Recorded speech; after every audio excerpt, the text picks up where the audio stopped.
Motivation blog with Sophia में आप सभी को हार्दिक स्वागत और प्यार भरा नमस्कार।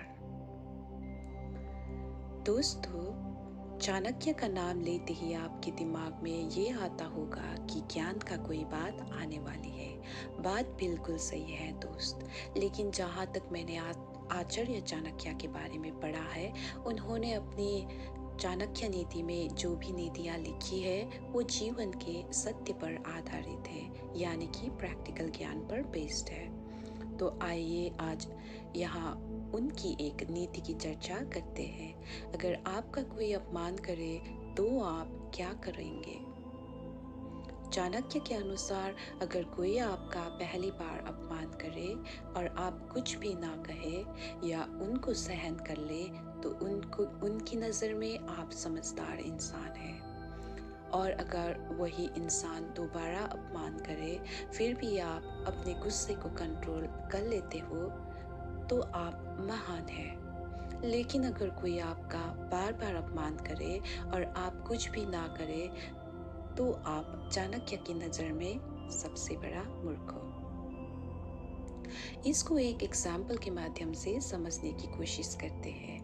दो दोस्त थे, एक का नाम विजय था और दूसरा का नाम अंकित था। विजय सीधा बच्चा था और अंकित बदमाश था। दोनों दोस्त स्कूल में साथ पढ़ाई करते थे, लेकिन अंकित विजय की बार बार मजाक उड़ाया करता था।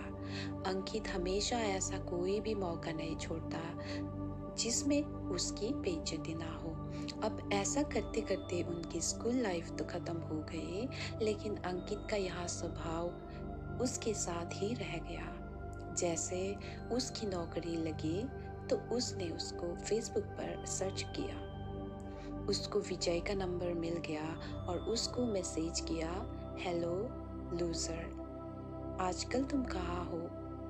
मेरा हिसाब से तुम कहीं कोई चाय दुकान लगा के बैठे हो। मैं जल्द ही तुमसे तुम्हारी चाय की दुकान में मिलूंगा और हम खूब सारी बातें करेंगे। यहाँ सुनकर विजय भी थोड़ा सा गुस्सा में हुआ, लेकिन उसने अपनी प्रतिक्रिया को रोक लिया और उसको नजरअंदाज करते हुए उस बात को भुला दिया।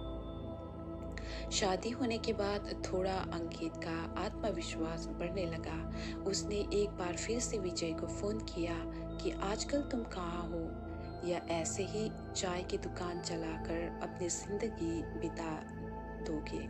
विजय ने इस बार भी कोई जवाब नहीं दिया। थोड़े दिन बाद विजय को एक बेटी हुई। सब कुछ बढ़िया था, लेकिन डॉक्टर ने कहा कि उसके दिल में एक छेद थे। इसका इलाज करने के लिए 50 से 60 लाख रुपया की ज़रूरत है। विजय की तो ऐसी की तैसी हो गई, क्योंकि ना तो उसके पास कोई लाखों रुपया वाली जॉब थी और ना ही उसके पास इतने रुपया थे जिससे वो इलाज करवा सके। मतलब कुल मिलाकर विजय के बस की बात नहीं थी। उसने डॉक्टर को मना कर दिया कि उससे ये सब व्यवस्था नहीं हो पाएगा।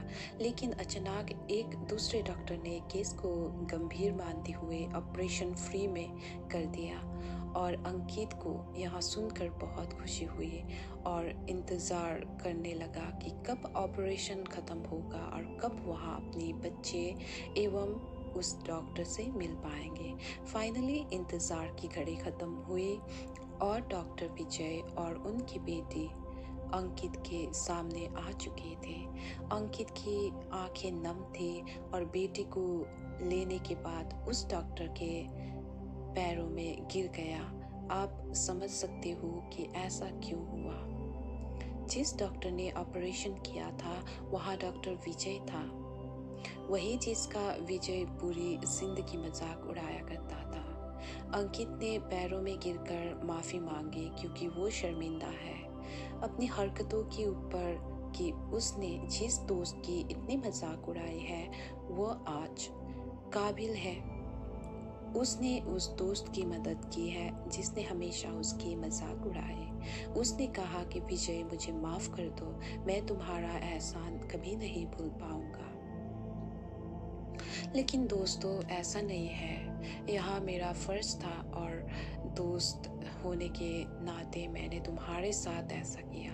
लेकिन जब अंकित ने पूछा कि जब तुम्हारे साथ इतना बुरा होते हैं तो तुम क्या करते हो, तो विजय ने जवाब दिया कि जब तुम मेरे मजाक उड़ाया करते थे तब मैं हमेशा सकारात्मक नज़रियों से अपना गुस्सा को सही दिशा दिया करता था, और आज तुम्हारे दिलाए गुस्से की वजह से ही मैं इतना बड़ा बन पाया हूँ कि मैंने अपने गुस्से को सही दिशा देने सीख लिया। दोस्तों, कुछ लोग नेगेटिविटी में भी पॉजिटिविटी ढूंढ लेते हैं और कुछ लोग नेगेटिविटी को हमेशा ब्लेम करते रहते हैं।